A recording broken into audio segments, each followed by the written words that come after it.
Hi, my name is Lexi, and today I'm going to be talking about food diaries and why you might want to keep one.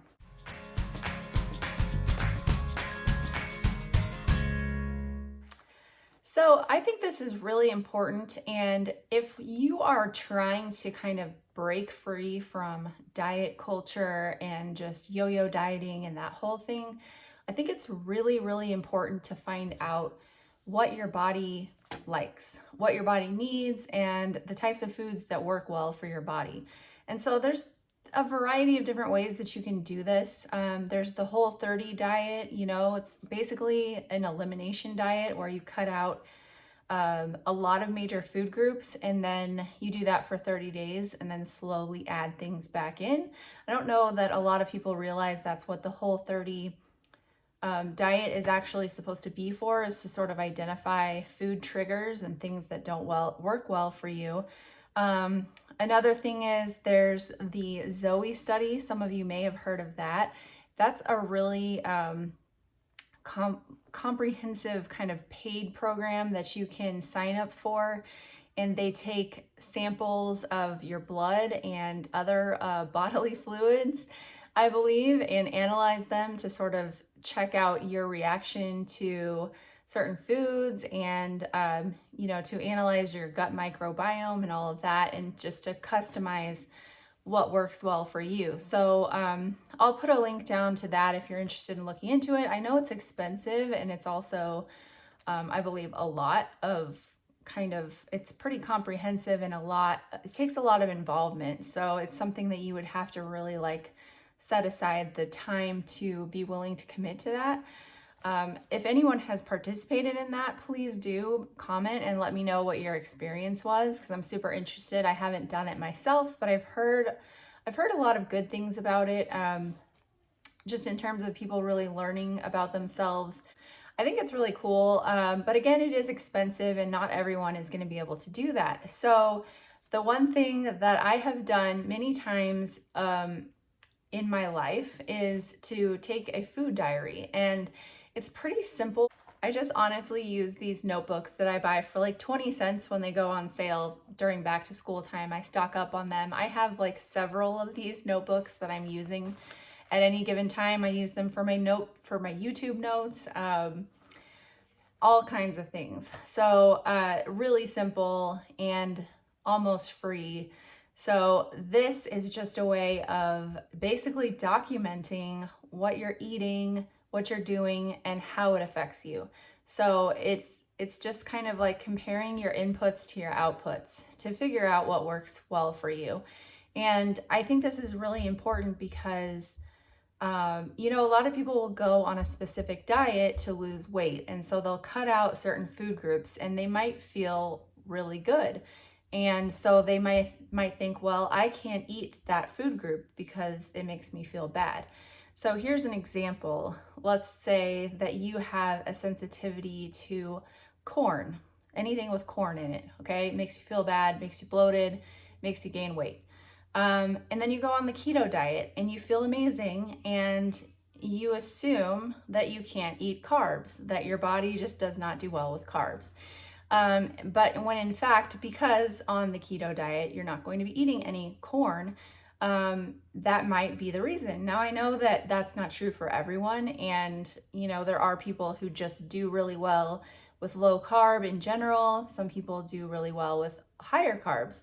But this is just another tool you can use to help you kind of pinpoint and identify those types of triggers and things that just don't work well for you specifically, because everyone is different. Everyone has different reactions to different foods. Personally, I have already learned a lot of the things that I don't do well with, because back when my third child was born, he was born with a lot of food sensitivities. And because I was nursing him, I had to cut out all those things out of my diet. And because I did that, because I was basically eating rice and chicken at one point, or maybe I was even just eating rice, white rice, to try and eliminate everything so that I could identify those triggers for my baby, I also then identified things that bothered me. So So during that time, I found out, sadly, that I do not do well with cinnamon, oats, peppers. There's like a long list of things that I don't do so well with. And it's kind of sad because I love foods that contain those ingredients, but it just became not worth it for me to eat them most of the time. And I found out that so I, for the most part, never eat anything with cinnamon in it. I will like a couple times a year go ahead and risk it and have something with cinnamon. And it seems like if I keep it to, very rarely, like a couple times a year, I'm okay with it.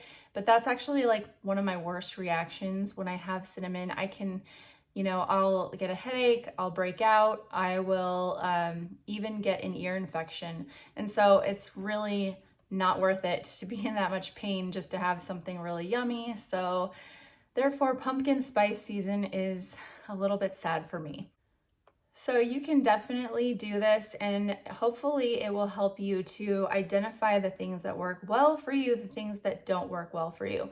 And I think that one of the key benefits of fasting is that you're giving your digestion and your system a break between eating. And so it's a lot easier actually to sort of notice reactions to things because it's so much more isolated.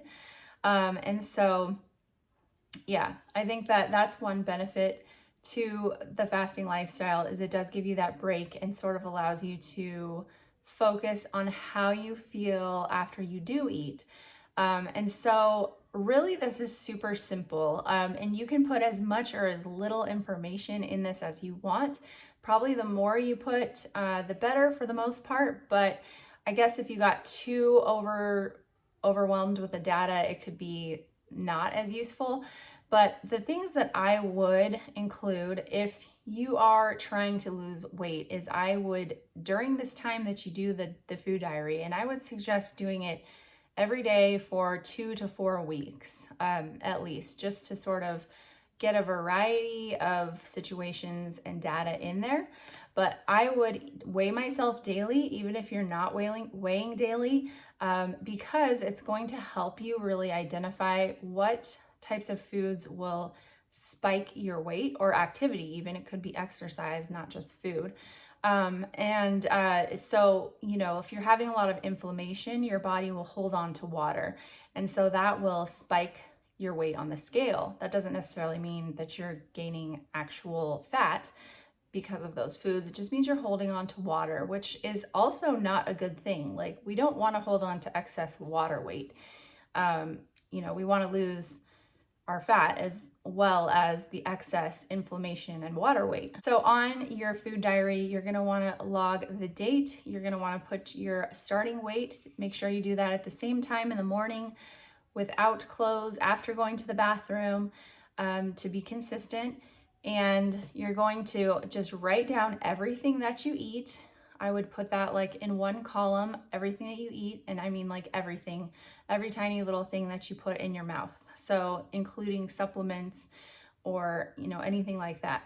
And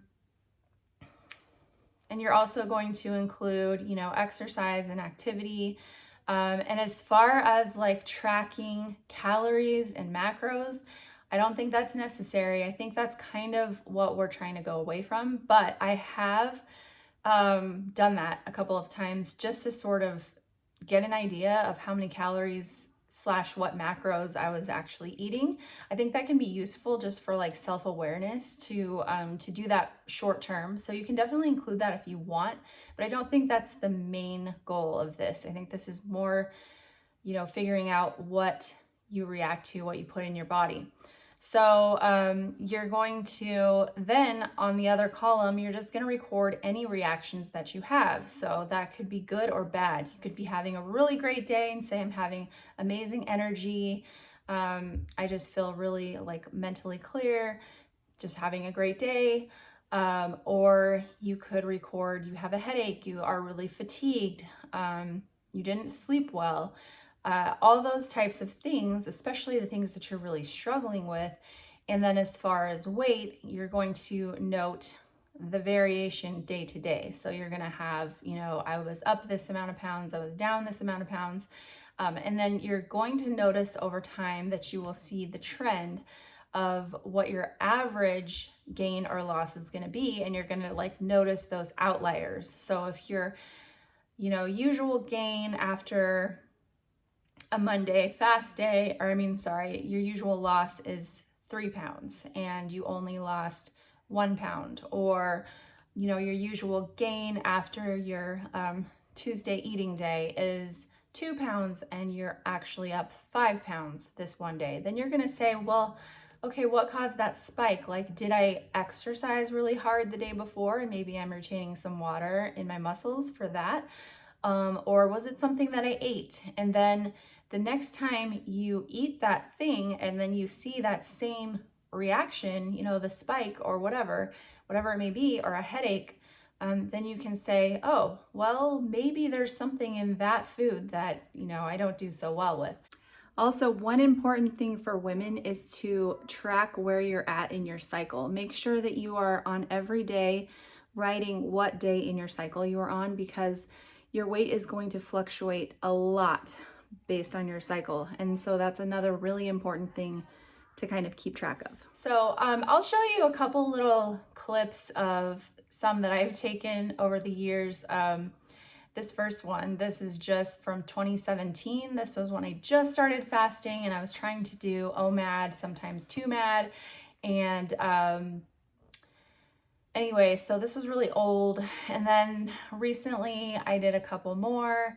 And these are not going to make a lot of sense to you because they weren't written for the purpose of sharing with people. They were just for me. So, but you can just get kind of an idea of some things of what I was writing down and stuff. So anyway, basically, I think this is a really powerful, simple tool that you can use in your journey, no matter what protocol you're using, of course.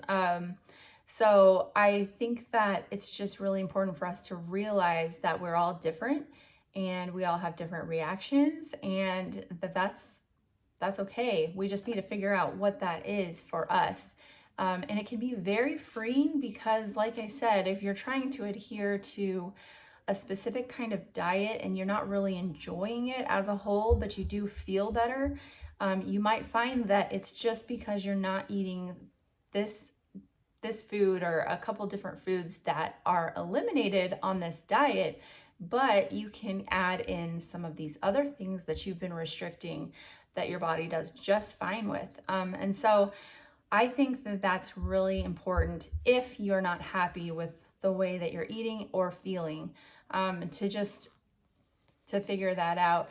And so, like I said, for me, I've kind of figured out a lot of this stuff a long time ago. But this year I did do a food diary for about a month earlier. I think it was in the summer, like around June. And so I didn't learn a whole lot, but I did take away from it that I do not do well with eating late in the day. And I kind of already knew that, and I was really figuring it out. But so I learned it pretty solidified during that time. And also, like baked goods, like cookies and cake and brownies, I really have to limit those because they do spike my weight and tend to elevate it for a few days to like a week after if I eat a lot of them. And Chinese food, sadly, which I really enjoy, but really any kind of Asian food with a lot of soy in it, not so good for me. So sad day. Doesn't mean that I won't eat those things or do those things ever, but I know how they affect me, and so I make that choice. And if I do, then I know to expect like a spike on the scale and that it might stay elevated for a few days. So it really comes down to being more aware and having those expectations according to the reactions in your unique body. And that can change over time as well. So sometimes it's good to go back to this tool when things get a little out of whack to just sort of like refocus and determine whether there's something that has changed. So anyway, I find that to be helpful. I hope you find it helpful. Even if you just do it for a week, I think it can be very illuminating. So I hope you're doing well, and I will talk to you next week. Thanks for watching. Bye-bye.